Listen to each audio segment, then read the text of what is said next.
2003년 사나이라면 간다는 군대. 강원도 철원으로 군대를 가게 된 4대 배치를 받은 한 남자가 있습니다. 그 남자는 박씨. 이때가 2003년도잖아요.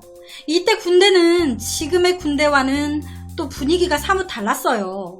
알게 모르게 군기도 심했고 폭행도 좀 있었던 시절로 알고 있는데, 여튼 사회에서 그냥 살다가 갑자기 군대 계급사회로 들어오다 보니, 수컷들의 세계로 들어오다 보니 이게 박씨가 적응이 잘 안 되는 거예요. 노래 부르라고 하길래 내가 좋아하는 발라드 불렀는데 갑자기 고참 병장이 나 말고 내 선임들을 다 불러 세우곤 신병교육 제대로 안 하냐고 혼내고, 난 뒤에 뻘쭘하게 서 있고.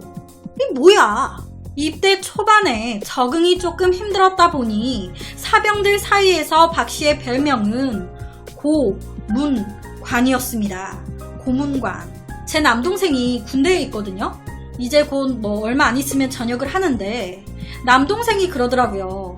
이상하게 군대에 있으면 면회가 그렇게 그립다고. 누가 면회 왔다 그러면 정말 그날 하루 기분이 좋다고. 이때 당시의 군인들도 가족들, 친구들, 연인이 면회 와주기만을 기다리고 면회장으로 신나서 달려가고 하는데, 그런데 다른 사병들과는 달리 이 박씨 면회 오는 사람이 없는 거예요.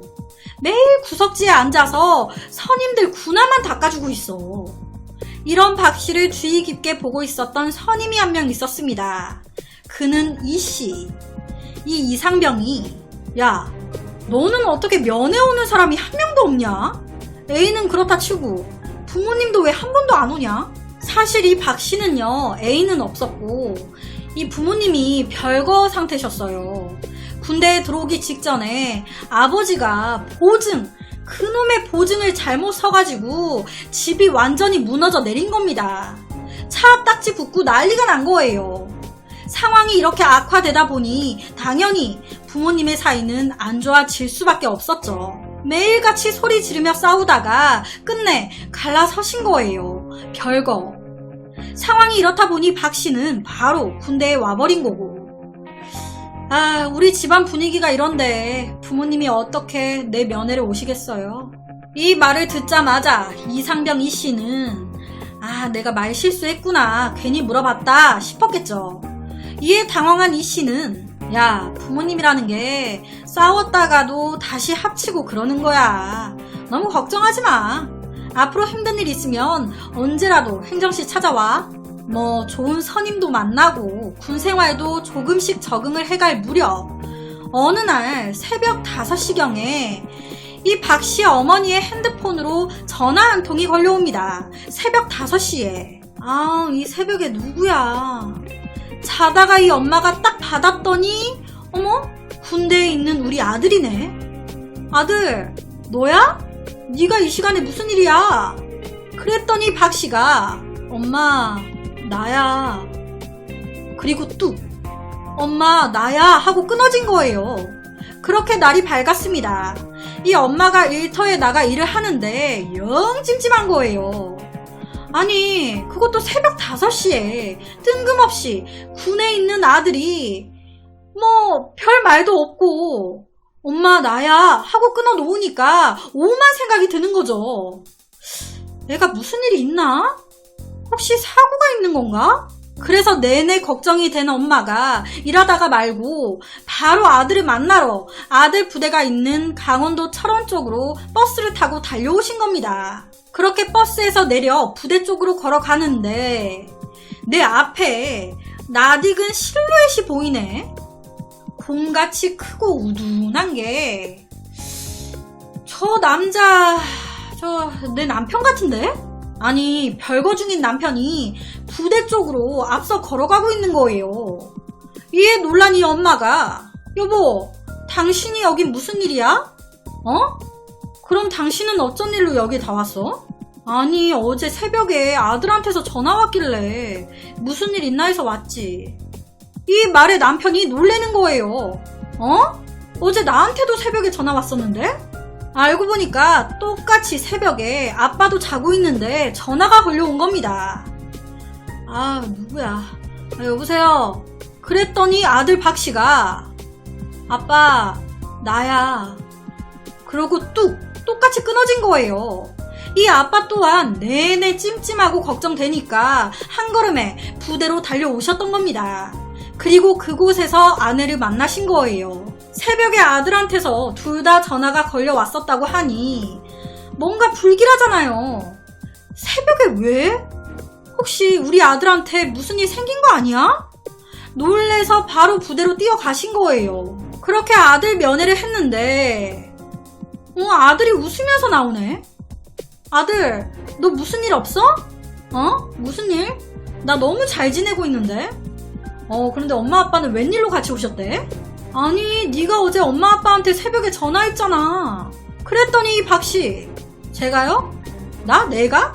나 전화한 적 없는데? 전화한 적이 없다는 거예요. 분명히 엄마 아빠는 새벽에 전화를 받았는데 이때 당시에 엄마 아빠는 좀 뭔가 이상하다 싶긴 했지만 우선 내 아들이 건강하니 잘 있다고 하니 한시름 놓으신 거예요. 그래, 됐어. 아무 일 없으면 됐어. 얼떨결에 별거 중이었던 아빠 엄마가 아들 걱정에 동시에 아들 면회를 오신 건데 이 아들 입장에서는 기분 좋잖아요. 아빠 엄마도 아들이 별일 없다고 하니 한시름 놓고 그렇게 아빠 엄마는 다시 각자의 집으로 돌아가려고 출발하는데 그때 이 아빠가 얘기합니다. 여보, 철원도 온 김에 이렇게 만난 김에 막국수나 먹고 갈래? 당신 그거 좋아하잖아. 도대체 어찌된 영문인지는 모르겠지만 이 계기로 인해 멀어졌던 부모님 사이가 가까워지신 거예요. 얼마 안 가 다시 살림까지 합치셨습니다. 그렇다면 그 새벽에 박 씨의 부모님에게 전화를 했었던 사람은 누구였던 걸까요? 아들인 박 씨는 아니란 말이에요. 이 박 씨는요, 혹시나 자기가 전화해놓고 내가 너무 긴장 상태로 군 생활을 하다 보니 까먹었나? 라는 생각이 들어서 군에서 불침번 쓰잖아요. 아빠 엄마가 전화를 받았던 그날 불침번을 쓴 선임한테 물어본 거예요. 저 이일병님이 오늘 새벽에 불침번 쓰셨지 말입니다. 뭐 하나 물어봐도 되겠습니까? 혹시 오늘 새벽 5시쯤에 제가 몰래 나간 적이 있습니까? 응? 너? 아니, 잘만 자던데? 그리고 이 박씨가요, 완전 계급이 낮았단 말이에요. 이병이었어요. 그런 사람이 새벽에 마음대로 나가서 통화를 하고 온다? 이것도 말이 안 되는 거거든요.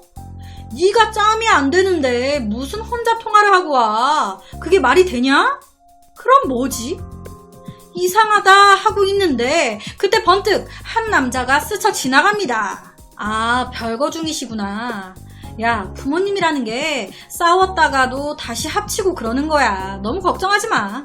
앞으로 힘든 일 있으면 언제라도 행정실 찾아와.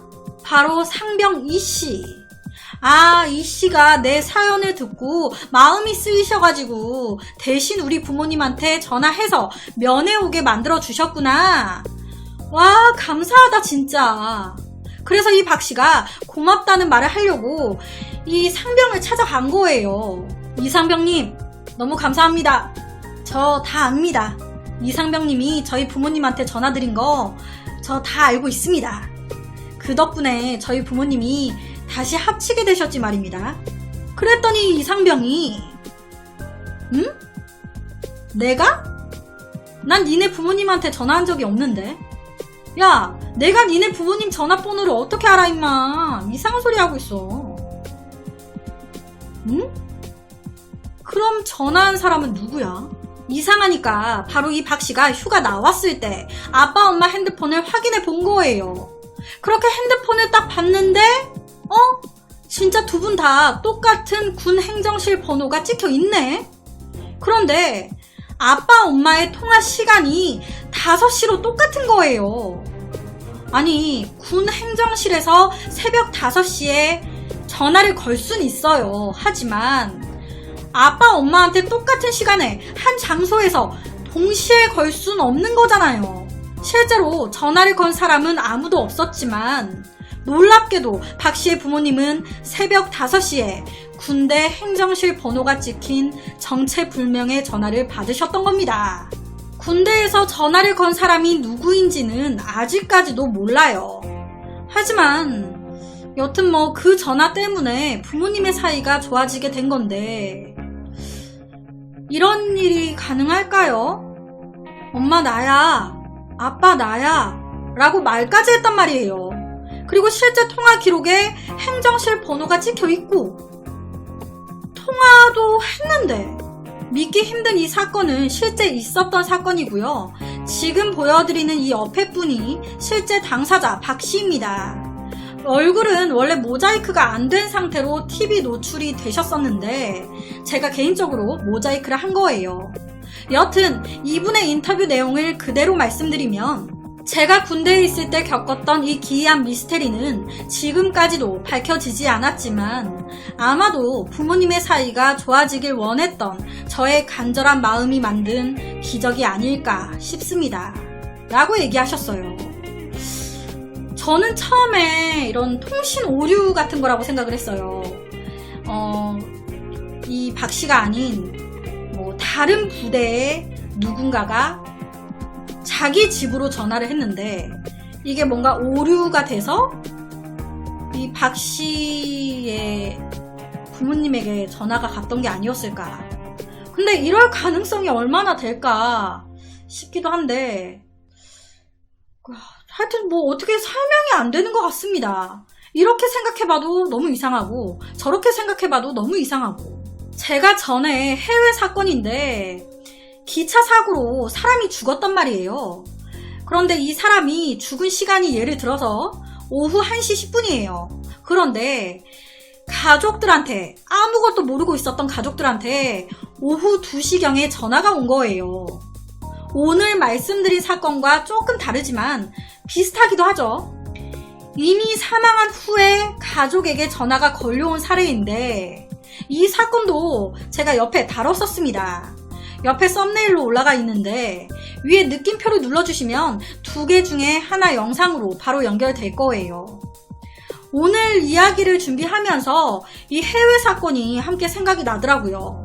한 남자가 오후 1시 10분경에 기차 사고로 즉사했는데 아무것도 몰랐던 가족들에게 오후 2시경에 전화가 걸려온 뭐 이때 뭐 통화를 하고 하진 않았지만 이게 이제 내역이 다 찍힌 그런 사례였거든요. 뭐 정확하게 기억은 안 나지만 그때도 준비하면서 아 정말 별의 별일이 다 있구나 했었는데 아마 이 옆에 2 사건도 함께 봐주시면 정말 뭔가 진짜 기이한 일들이 진짜 많다 뭐 이런 생각이 드실 거예요. 그래서 오늘은 우리나라에서 벌어진 한 기이한 미스테리 사건에 대한 이야기를 가지고 왔습니다.